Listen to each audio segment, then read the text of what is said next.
Alors, je remercie l'espace éthique Île-de-France, Emmanuel Hirsch et toute son équipe pour avoir organisé la réunion de ce soir et qui clôture un cycle qui a été particulièrement riche sur la manière de penser la pandémie que nous venons de vivre, mais que nous sommes encore en train de vivre.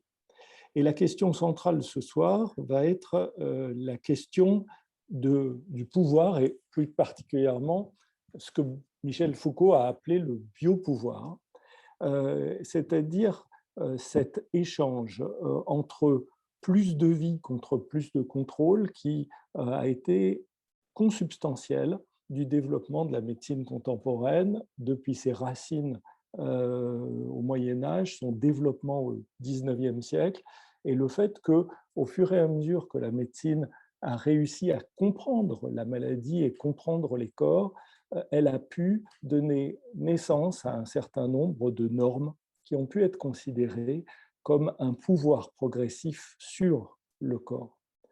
Qu'en est-il dans le contexte de crise? Est-ce que le fait de mettre en place les gestes barrières a été un sommet de cette médecine qui comprend la maladie et qui, grâce au fait de prévenir la transmission des gouttelettes, exerce tout à fait son rôle, ou, comme certains ont voulu le voir, a-t-on assisté à un extrême de l'encadrement, voire de l'enrôlement, voire de l'embrigadement des corps avec ce contrôle politique, cette police des corps qui est devenue une police de la rue avec des amendes si on ne respectait pas certains éléments du confinement. La question qui est sous-jacente à cela, c'est celle de l'autonomie des personnes. En citoyens libres et égaux, nous sommes appelés à faire des choix, mais dans une perspective éthique, ce choix ne peut se faire qu'en intégrant la liberté de l'autre, telle que Ricoeur l'a expliqué. Et si on reprend ici encore la formulation de Foucault, le souci de soi ne peut exister sans l'altérité, sans le souci de l'autre.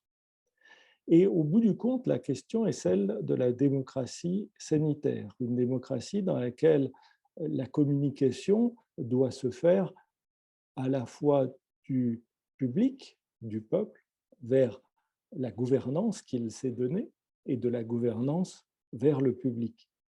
On a eu beaucoup de communication, beaucoup d'élaboration, les avis du conseil scientifique, et on y reviendra lors du débat, beaucoup d'expertise autoproclamée, beaucoup de fake news. Il a été difficile de faire la part dans tout cela de ce qui relevait vraiment de l'avis scientifique et ce qui relevait de l'opinion, et peut-être aurons-nous encore une fois à en débattre plus loin, mais ce qui a été le grand absent du débat, en tout cas c'est ma constatation ce soir, c'est le débat au sens de donner la parole, au sens de la délibération collective, au sens de choisir ensemble ce que nous voulons faire.